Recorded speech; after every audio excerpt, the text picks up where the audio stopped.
যোৰহাটত পৰীক্ষাৰ প্ৰশ্নকাকত ফাদিল সন্দৰ্ভত অসম প্ৰদেশ কংগ্ৰেছ কমিটিৰ মুখপাত্ৰ বিদিশা নেওগৰ সংবাদমেল।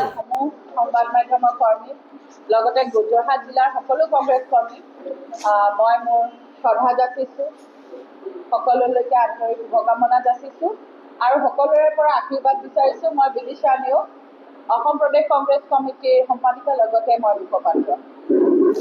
এতিয়া আমি প্ৰেছ মিটখন আৰম্ভ কৰিম।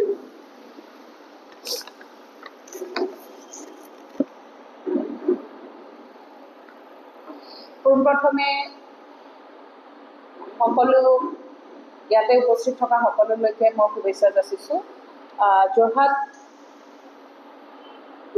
ডিষ্ট্ৰিক্ট কংগ্ৰেছৰ সন্মানীয় সভাপতি ডাঙৰীয়া, আমাৰ জ্যেষ্ঠ নেত্ৰী পল্লৱী বাইদেউ, আমাৰ ইউথ NSUI মিডিয়া বিভাগৰ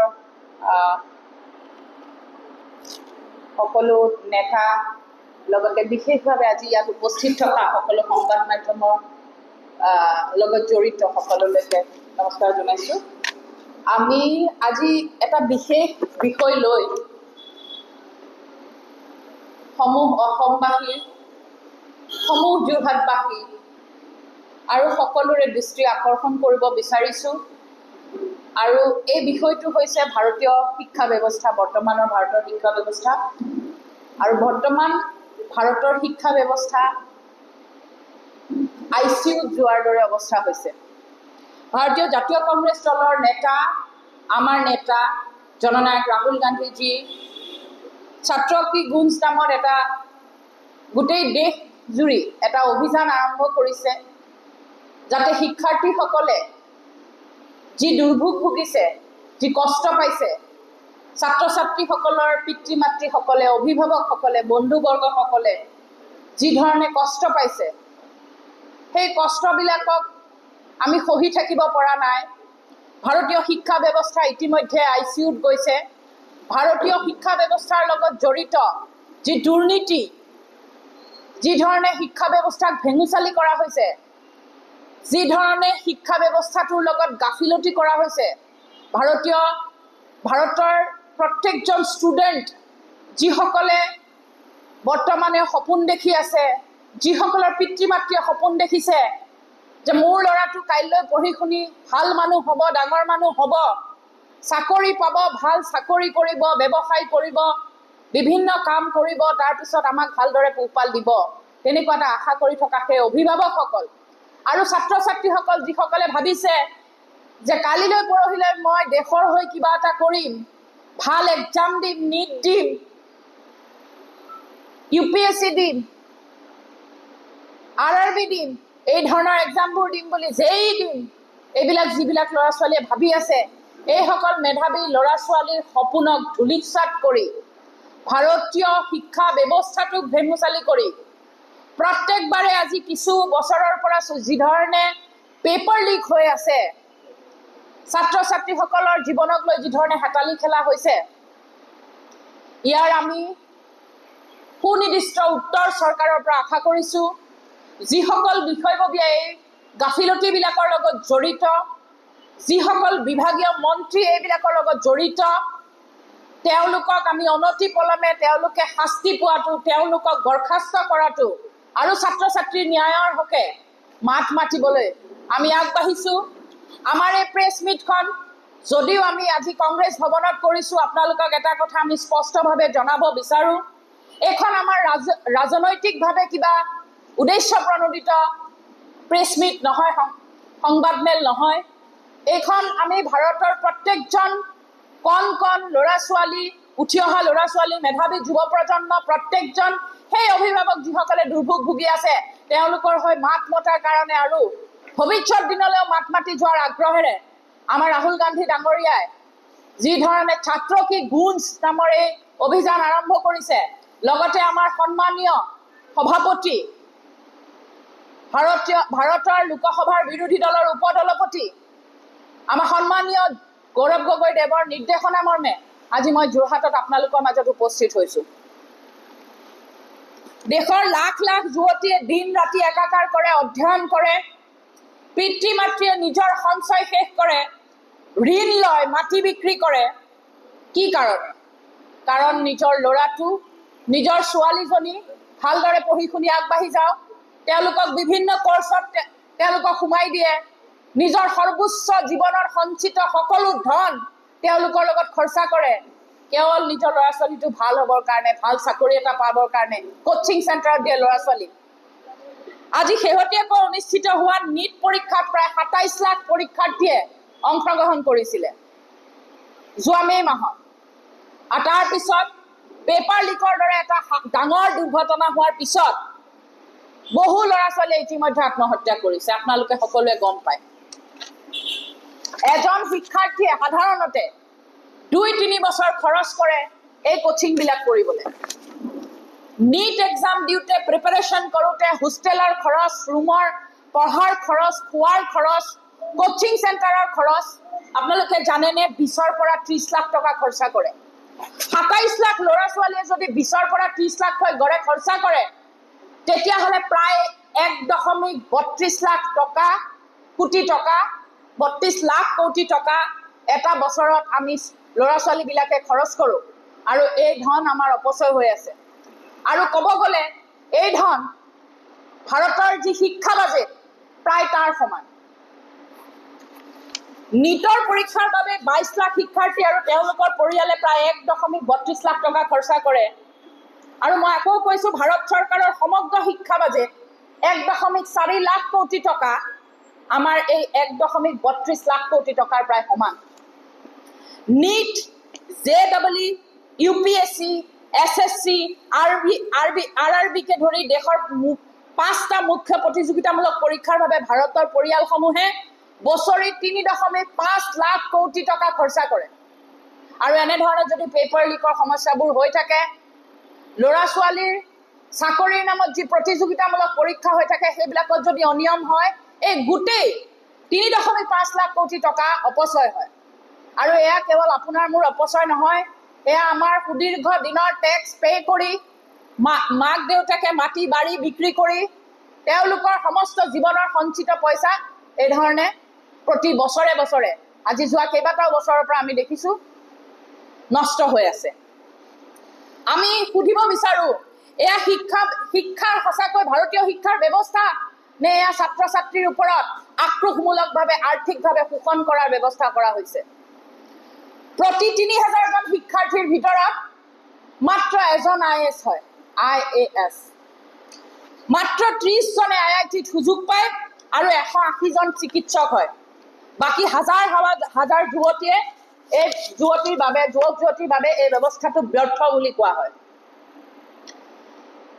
আচলতে এইবিলাক যি হৈ আছে, এয়া যোগ্যতাৰ মূল্যায়ন হৈ থকা নাই। আমাৰ ছাত্ৰ ছাত্ৰীসকলক মানসিকভাৱে, পিতৃ মাতৃসকলক মানসিকভাৱে, আৰ্থিকভাৱে জুৰুলা কৰাৰ এয়া এক কুচকাৱাজ চলিছে। আমি শেহতীয়াকৈ দেখিলোঁ নীটৰ শিক্ষাৰ্থী স্নেহাৰ তেখেতে যি ছুইচাইড নোট দিছে, তাত তেখেতে লিখিছে, এইটো আপোনালোকক মই যদি আপোনালোকে পাৰে জুম কৰিব পাৰে, মই থুলমূলকৈ কৈছোঁ তেখেতে কি লিখিছে। তেখেতে লিখিছে যে এই ব্যৱস্থাৰ সৈতে যুঁজিবলৈ মোৰ আৰু শক্তি নাই। আপুনি ভাবক, এগৰাকী ছাত্ৰীয়ে মানসিকভাৱে কিমান জুৰুলা হোৱাৰ পিছত, কিমান ভাঙি পৰাৰ পিছত, মাক দেউতাকৰ শুকান মুখখন দেখাৰ পিছত এই ধৰণে এটা কথা লিখিব পাৰে যে মোৰ আৰু যুঁজিবলৈ শক্তি নাই, মই হাৰি গ'লোঁ, মই ছুইচাইড কৰিছোঁ, মাক দেউতাকক কৈ থৈ গৈছে।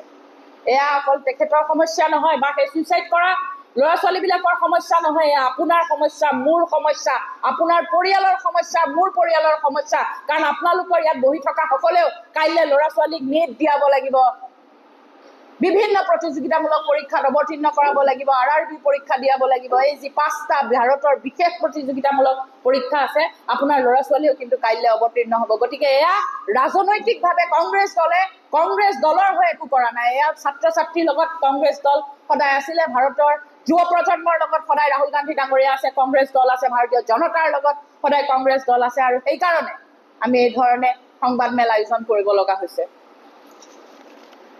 পঢ়া শুনাৰ শেষত চাকৰি ক'ত? আজিকালি চাকৰিৰ কথা সুধিব লগা হয়। অসমতো আমি দেখিছোঁ, দুৰ্নীতি নোহোৱাকৈ, এটকাও ঘোচ নোলোৱাকৈ মুখ্যমন্ত্ৰী হিমন্ত বিশ্ব শৰ্মা ডাঙৰীয়াও কয় বোলে দুৰ্নীতি হ'লে বাঘৰ দৰে জঁপিয়াই পৰিম।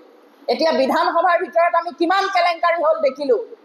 উইপুক খোৱাৰ নামত 3 কোটি টকা, উইপুকৰ যি মেৰামতি কৰে, তাৰোপৰি দুৰ্নীতি কৰি চাকৰি দিয়াৰ নামত কিমান চাকৰি দিলে আপোনালোকে মোতকৈ বেছি ভালকৈ জানে। এয়া নিউজ আমি সকলোৱে পাই আছোঁ। যদি ইমান ক্লিনকৈ, যদি ইমান দুৰ্নীতি নোহোৱাকৈ চাকৰিবোৰ হৈছে, শেহতীয়াকৈ বিধানসভাৰ যি ইমান ডাঙৰ স্কেম ওলালে, তাত কেনেকৈ ইমান ল'ৰা ছোৱালীয়ে দুৰ্নীতি কৰি চাকৰি পোৱা বুলি আমি পেপাৰত পঢ়িবলৈ পালোঁ। নিশ্চয় সুধিব লগা কথা আছে। আজিৰ তাৰিখত ভাৰতৰ শিক্ষা ব্যৱস্থাৰ যদি বাস্তৱ ছবিখন চাই, প্ৰতি 1000জন শিক্ষাৰ্থীৰ ভিতৰত মাত্ৰ 12জনে, 1000জন শিক্ষাৰ্থীৰ ভিতৰত মাত্ৰ 12জনে স্থায়ী চাকৰি কৰে। 691জনে অনানুষ্ঠানিক বা অনিশ্চিত, যিটো আমি কণ্ট্ৰেকচুৱেল বুলি কওঁ বা আমি ডেইলি ৱেজ বুলি কওঁ, তেনেকুৱা ধৰণৰ চাকৰি কৰে 691জনে। আৰু 297জন, প্ৰায় 300জন একেবাৰে একো নকৰাকৈয়ে থাকি যায়। আৰু আটাইতকৈ আমাৰ লজ্জাজনক কথাটো হ'ল 80% ইঞ্জিনিয়াৰ অনানুষ্ঠানিক চাকৰিয়ে কৰি আছে। তেওঁলোকে প্ৰাইভেটাইজেশ্যনৰ লগত জড়িত, প্ৰাইভেট কোম্পানীত কাম কৰে। 80% ইঞ্জিনিয়াৰ। ইয়াতকৈ আৰু দুখৰ কথা কি হ'ব পাৰে? আগতে আমি ইঞ্জিনিয়াৰ পঢ়িব গৈছে, ডাক্তৰ পঢ়িব গৈছে, ভাল লাগিছিলে। আমাৰ প্ৰশ্ন, ভাৰতীয় শিক্ষাৰ্থীসকলে, অসমৰ শিক্ষাৰ্থীসকলে, যোৰহাটৰ শিক্ষাৰ্থীসকলে পৰিশ্ৰম কৰিলে কষ্ট কিয় পাব? পৰিশ্ৰম কৰাৰ বিনিময়ত, মাক দেউতাকৰ পৰিশ্ৰমৰ বিনিময়ত, ল'ৰা ছোৱালীৰ কষ্টৰ বিনিময়ত শাস্তি কিয় পাব? আমাৰ প্ৰশ্ন চৰকাৰলৈ। প্ৰশ্ন কাকত ফাদিলৰ দায়িত্ব কোনে ল'ব? কংগ্ৰেছ দলে ল'ব? সংবাদ মাধ্যমে ল'ব? নে চৰকাৰে ল'ব? চৰকাৰেই ল'ব। বিফলতা যদি চৰকাৰ তেওঁলোকৰ আছে, যদি বিফল হৈছে, দায়িত্ব কাৰ? প্ৰশ্ন কাকত ফাদিল ক'ৰ পৰা হয়? আজি তেওঁলোকে সৰু সৰু কথাত কবিতা লিখিলে, ক'ৰবাত এখন আৰ্ট কৰিলে, জুবিনদাৰ ফটো যেতিয়া বনায় তেতিয়া জেললৈ লৈ যায়, থানালৈ লৈ যায়। নীটৰ যেতিয়া কেলেংকাৰী হয় তেতিয়া তেওঁলোকে মনে মনে বহি থাকে। কংগ্ৰেছ চৰকাৰৰ দিনতো কেতিয়াবা আপোনালোকে শুনিছিলে পেপাৰ ফাদিল হৈছিলে, কিন্তু আমি এইটোও গৰ্বৰে কওঁ, সেই সময়ত আমাৰ প্ৰধানমন্ত্ৰী মনমোহন সিং ডাঙৰীয়াই সেই গোটেই বিষয়টোৰ দায়িত্ব স্বীকাৰ কৰিছিলে আৰু বিভাগীয় মন্ত্ৰীসকলে নিজে ৰেজিগনেশ্যন দিছিলে। এইটো কথা আপোনালোকক আমি জনাব বিচাৰোঁ। আমি যদি কিবা এটা বিভাগৰ দায়িত্ব লৈছোঁ, তেতিয়াহ'লে বিভাগটোৰ সফলতাৰ দায়িত্ব আমাৰ যিমান, বিফলতাৰ দায়িত্ব আমাৰ সিমান। কিন্তু এতিয়া এইবিলাক কথা আকাশত চাং পতা কথাৰ দৰে হৈছে, কোনো দায়িত্ব ল'ব নিবিচাৰে। ক'ৰবাত যদি বাৰে বাৰে ৰেল এক্সিডেণ্ট হৈ আছে, নাই ৰেল মন্ত্ৰীয়ে পদত্যাগ নকৰে। ক'ৰবাত যদি বাৰে বাৰে শিক্ষা ব্যৱস্থাটোক ভেঙুচালি কৰা হৈছে, পেপাৰ লিক হৈ আছে, নাই তেওঁলোকৰ মন্ত্ৰী, বিভাগীয় মন্ত্ৰী অফিচাৰবিলাকে দায়িত্ব নলয়। আমাৰ প্ৰশ্ন, কোটি কোটি টকাৰ কোচিং উদ্যোগৰ নামত যি লাভৰ অংক, বৃহৎ অংক এটা চলি আছে, আৰু ছাত্ৰ ছাত্ৰীক ভৱিষ্যত ধ্বংস কৰাৰ যি কুচকাৱাজ চলি আছে, চৰকাৰে এইবোৰৰ বিৰুদ্ধে কিবা ব্যৱস্থা ল'বনে?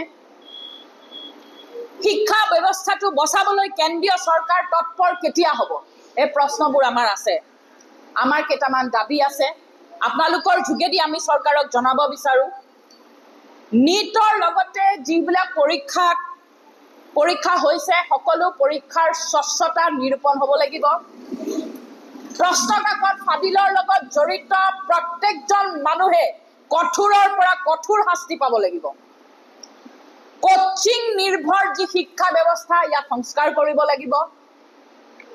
শিক্ষাক ব্যৱসায়িক নহয়, সাংবিধানিক অধিকাৰ হিচাপে প্ৰত্যেকৰ কাৰণে, প্ৰত্যেকজন ল'ৰা ছোৱালীৰ কাৰণে সুৰক্ষিত কৰিব লাগিব।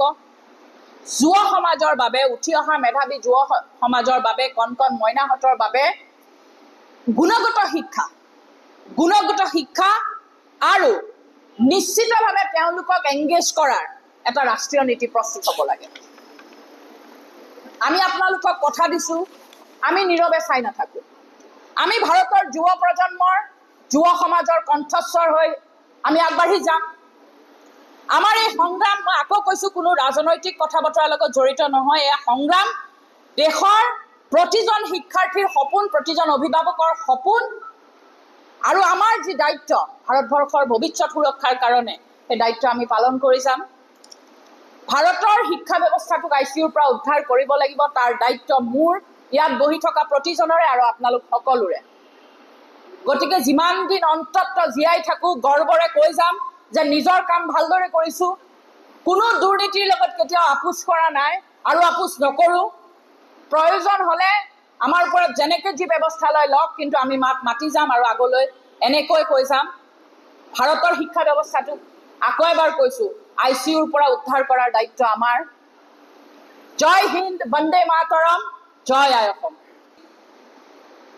আমাৰ পল্লৱী বাইদেউ আছে, আমাৰ ইউথ কংগ্ৰেছ NSUৰ পৰা আছে, তেওঁলোকে দুই এষাৰ কথা ক'ব বিচাৰিব, তেওঁলোকৰ পৰা আপোনালোকে শুনিব বুলি আশা কৰিছোঁ। আজি আপোনালোক সকলোৱে গম পাইছে যে আমাৰ বিদিশা নেওগ বাইদেউ গোটেইখিনি কথা ক'লে। শিক্ষাৰ ওপৰত আমাৰ চৰকাৰ, বিজেপি চৰকাৰে যি ডাঙৰ এটা গুৰুত্ব যিমান দিয়া দেখায়, গুৰুত্ববিহীন নিচিনা এটা কাম কৰিলে। নিট এক্সামৰ পেপাৰ ফাদিল হোৱাটো এটা সৰু কথা নহয়। আমি সদায় কৈ আহোঁ, চৰকাৰেও সদায় কৈ আহে যে দেশৰ শিশুসকলে আমাৰ দেশৰ ভৱিষ্যত, কিন্তু আজি দেশৰ শিশুসকলৰ ভৱিষ্যতক লৈ যি হেতালি খেলিলে, সেই হেতালি খেলাৰ চৰকাৰখনক আমি গৰিহণা দিছোঁ। আন একো নহ'লেও আমাক এটাই ডাঙৰ বিচাৰ লাগে নহয়, আজি আমি এটা কথা বিচাৰিছোঁ যে ভাৰতৰ শিক্ষা ব্যৱস্থাৰ ICUৰ পৰা কেতিয়াও চৰকাৰে উদ্ধাৰ কৰিব। আৰু এই প্ৰেছ মিটৰ জৰিয়তে আমাৰ ডিষ্ট্ৰিক্ট কংগ্ৰেছৰ সভাপতি পুতুল বুঢ়া ডাঙৰীয়াৰ লগতে ডিষ্ট্ৰিক্ট কংগ্ৰেছৰ সাংবাদিকসকল আছে, আমাৰ বিদিশা নেওগ ডাঙৰীয়াক লাগিছে অসম প্ৰদেশ কংগ্ৰেছ কমিটিৰ তৰফৰ পৰা। তেখেতেও এটাই গুৰুত্বপূৰ্ণ কথা আছে, আমাৰ ৰাহুল গান্ধী ডাঙৰীয়াই সপোন দেখিছে যে শিক্ষা ব্যৱস্থাটো সদায় নিকা হ'ব লাগে। যিকোনো আমাৰ পৰীক্ষা, আমাৰ স্কুলীয়া পৰীক্ষাই হওক বা কম্পিটিটিভ এক্সামসমূহে হওক নিৰ্দিষ্ট হ'ব লাগে। আৰু আজি আমি এই প্ৰেছ মিটৰ জৰিয়তে চৰকাৰলৈ এটাই আহ্বান কৰিম যে যিগৰাকী ছোৱালীয়ে বহুকেইগৰাকী ছোৱালী, বহুকেইগৰাকী ষ্টুডেণ্টে আত্মহত্যাৰ পন্থা বাছি ল'ব লগা হ'ল। কাৰণ আমাৰো সন্তান আছে, আমাৰ সন্তানেও এটা পঢ়ে যে পৰীক্ষা দিম, ভাল ৰিজাল্ট এটা পাম, কিন্তু পৰীক্ষাৰ আগতেই যদি সেই ব্যৱস্থাটোত যদি অংশগ্ৰহণ কৰিব নোৱাৰি তেওঁলোক আঁতৰি থাকিব লগা হয়। কাৰণ এটা নিৰ্দিষ্ট সময়সীমা থাকে, সেই নিৰ্দিষ্ট সময়সীমাৰ ভিতৰত পৰীক্ষা পতা হয় আৰু প্ৰিপেৰেশ্যন কৰে ষ্টুডেণ্টে। আৰু সেই যেতিয়া ডেটটো আহে তেওঁলোকে খুব আগ্ৰহেৰে চাই থাকে, কিন্তু সেই ডেটটোৰ আগত যেতিয়া প্ৰশ্ন পেপাৰখন ফাদিল হৈ গৈছে নিট এক্সামৰ, তেতিয়াহ'লে মানসিকভাৱে আচলতে আমাৰ উঠি অহা ষ্টুডেণ্টসকল ভাগি পৰিছে। আৰু তাৰ মই যিসকলে আত্মহত্যা কৰিবলগীয়া পথ বাছি লৈছে, একোগৰাকী পিতৃ মাতৃ আছে তেওঁলোকৰ, সেই পিতৃ মাতৃয়ে যি মানসিকভাৱে তেখেতসকলে চাপত ভুগিছে, সেই পিতৃ মাতৃয়ে বুজি পায়।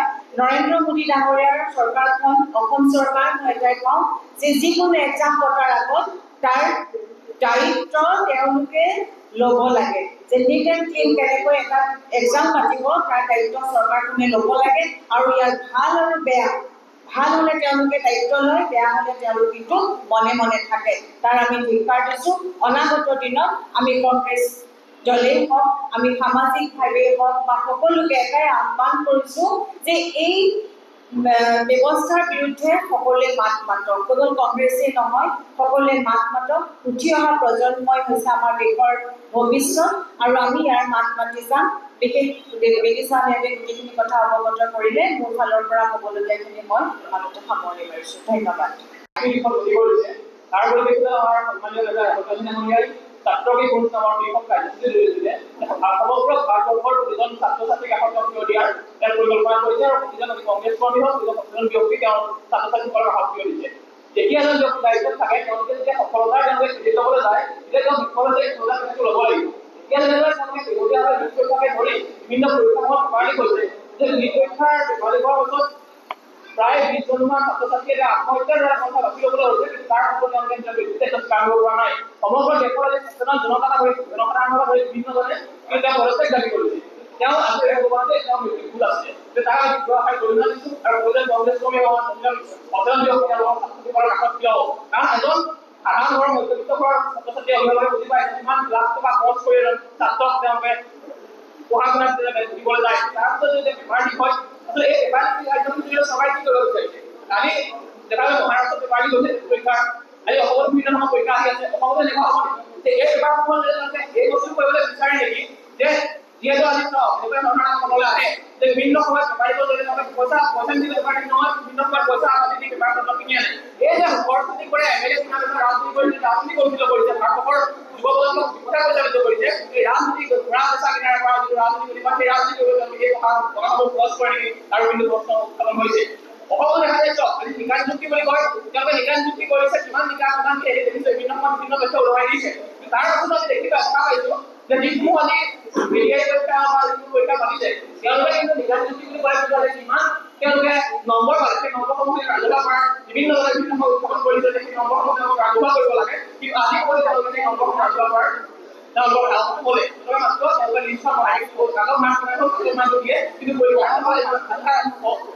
বহুত গীত খৰচ কৰি যায় তেওঁলোকে কিন্তু আজিও গম নাপায় যে কিমান নম্বৰ পালে আৰু সেইবিলাক পৰীক্ষা অধিকাৰ আছে যে নম্বৰসমূহ তেওঁলোকে জানিব আছে আৰু ইয়াৰ জৰিয়তে এইটো আহ্বান জনাইছো যে তেওঁলোকে নম্বৰসমূহ ৰাজহুৱা কৰক কিমান পাইছে কোনখন নিযুক্তি দিলে কোন লক্ষ্য দি পেলাই চৰকাৰ সিদ্ধান্ত লোৱা এইখিনি সময়ত আমি তেওঁলোকৰ পৰা পাম বুলি আশা কৰিছো আৰু ইয়াৰ জৰিয়তে আপোনালোক সকলোকে অনুৰোধ জনাইছো যে ছাত্ৰৰ যি প্ৰত্যেক শিক্ষাৰ্থীৰ বিৰুদ্ধে তেওঁলোকৰ যি জনসাধাৰণে যি তেওঁলোকে ব্যৱস্থা লৈছে সেই ছাত্ৰসকলক প্ৰতাৰিত কৰাৰ এই ব্যৱস্থাৰ মতে আপোনালোক সচেতন ব্যক্তি সচেতন লোক তেওঁলোকৰ বিৰুদ্ধে বুলি সকলোকে অনুৰোধ জনাইছো। ব্যুৰ ৰিপৰ্ট মায়া নিউজ।